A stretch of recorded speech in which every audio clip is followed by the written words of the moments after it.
சபரிமலைக்கு போறதுன்னா சும்மா ஒரு உடல் ரீதியான யாத்திரை மட்டும்தானா? இல்ல, அதுக்குள்ள இன்னும் ஆழமான ஒரு ரகசியம் ஒளிஞ்சிருக்கா? ரொம்ப ரொம்ப பழமையான முனிவரான அகத்தியர் அந்த ரகசியத்தை இப்போ நமக்கு வெளிப்படுத்துறாரு. வாங்க, அது என்னன்னு கேப்போம். சரி, யோசிச்சு பாருங்க. கடவுளுக்கு நம்ம கிட்ட இருந்து உண்மையில என்னதான் வேணும்? நாம கொடுக்கிற தங்க காசுகளா, இல்ல விலை உயர்ந்த காணிக்கைகளா, இல்லனா ரொம்ப கடுமையான விரதங்களா? அகத்தியரோட அருள்வாக்கு சொல்ற பதில் நாம நினைக்கிறத விட ரொம்பவே ஆச்சரியமான ஒண்ணு, ஆழமானதும் கூட.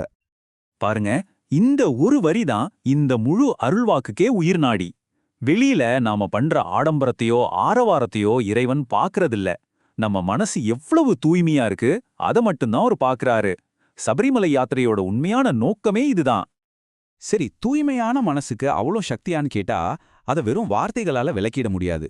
அதனால தான் இந்த உண்மையை புரிய வைக்க அகத்தியரே ஒரு கதையை சொல்றாரு. வாங்க, அந்த கதையை நாமளும் கேட்போம். ஒரு சின்ன பையன், அவனுக்கு அம்மா அப்பா யாருமே இல்ல. அவன் மனசு முழுக்கவும் ஒரே ஒரு ஆசைதான் இருந்துச்சு. சபரிமலைக்கு போய் ஐயப்பனை பார்க்கணும். அவன்கிட்ட சொத்து பத்து எதுவும் இல்ல, ஆனா தூய்மையான பக்தி மட்டும் நிறைய இருந்துச்சு. ஆனா அவனோட ஏழ்மை ஒரு பெரிய தடையா இருந்துச்சு. போறதுக்கு பயண செலவுக்கு கூட காசு இல்ல. அவனோட கனவு ஒருவேளை கனவாவே போயிடுமோன்னு தான் தோணுச்சு. அந்த பையன் நம்பிக்கையே இல்லாம நின்னுட்டு இருந்தப்போ அங்க ஒரு அற்புதம் நடந்துச்சு. எங்கிருந்தோ வந்த ஒரு வழிப்போக்கர், "தம்பி, உனக்கு பணம்லாம் வேண்டாம், நானே உன்னை மலைக்கு தூக்கிட்டு போறேன்னு சொன்னாரு." இது வெறும் உதவியா தெரியல, ஏதோ ஒரு தெய்வீக தலையீடு மாதிரி இருந்துச்சு. கதையோட உச்சகட்டமே இதுதான். அந்த பையனுக்கு உதவி செஞ்சது வேற யாரும் இல்ல. அவன் யார பார்க்கணும்னு ஏங்கிட்டு இருந்தானோ அந்த ஐயப்பனே தான் மனுஷ உருவத்துல வந்திருக்காரு. உண்மையான பக்திக்கு இறைவனே இறங்கி வருவான். இதுக்கு மேல என்னங்க சாட்சி வேணும்? அப்போ இந்த கதை நமக்கு என்ன சொல்ல வருது? கடவுள் மதிக்கிற ஒரே கரன்சி நம்ம பக்தி மட்டும்தான். பணம், பதவி, புகழ் இதெல்லாம் இல்ல. தூய்மையான மனசோட நாம எடுத்து வைக்கிற ஒரு அடி இறைவனே நம்ம கிட்ட ஓடி வர வைக்கும்.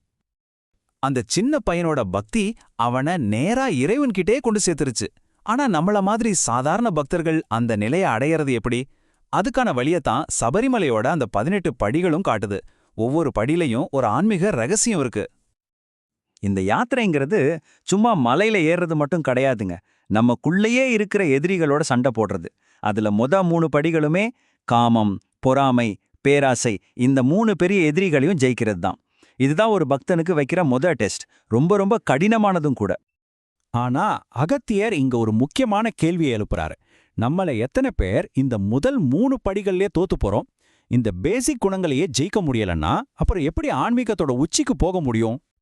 சரி, அந்த முதல் 3 எதிரிகளையும் ஜெயிச்சதுக்கு அப்புறம் அடுத்த ஸ்டேஜ் சரணாகதி. அதாவது நானுங்கிற அகந்தைய அழிச்சிட்டு கடவுளே நீதான் எல்லான்னு முழுசா சரணடையறது. இதுதான் அடுத்த 3 படிகளோட தத்துவம். இந்த முதல் 6 படிகள் இருக்கே, இதுதான் மிக மிக முக்கியம். ஒரு பக்தன் தன்னோட மனசளவுல இந்த 6 நிலைகளையும் தாண்டிட்டா போதும், அவரோட ஆன்மீக பயணமே தலைகீழா மாறிடும். சொல்லப்போனா இதுதான் இந்த யாத்திரையோட டேர்னிங் பாயிண்ட். இதுதாங்க அந்த சீக்ரெட். முதல் 6 படிகளை ஒருத்தர் தன்னோட சொந்த முயற்சியால உண்மையான பக்தியோட கடந்துட்டா போதும், அதுக்கப்புறம் கடவுளே நம்ம கைய புடிச்சு மிச்சம் இருக்கிற படிகள்ல ஏத்தி விட்டுடுவாராம். இந்த சூட்சுமத்தை அகத்தியரே உடைச்சு சொல்றாரு. அகத்தியர் சொன்ன இந்த ஆன்மீக இலட்சியங்கள் எல்லாம் ஒரு பக்கம் இருக்கட்டும், இப்போ இருக்கிற காலகட்டத்துல சபரிமலைக்கு வர்ற பக்தர்களோட நிலைமை என்ன?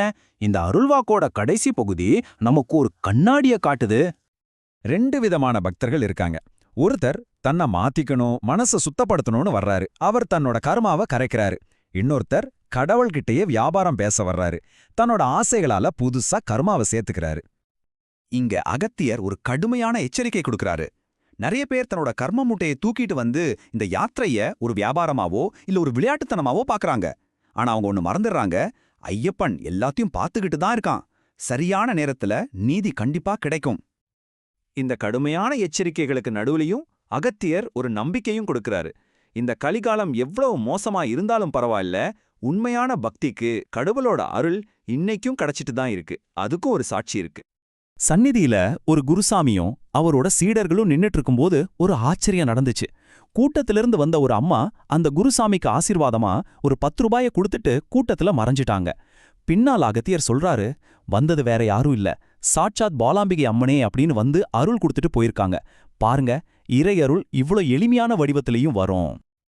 இந்த அருள்வாக்கோட கடைசி ஞானமொழி இதுதான்.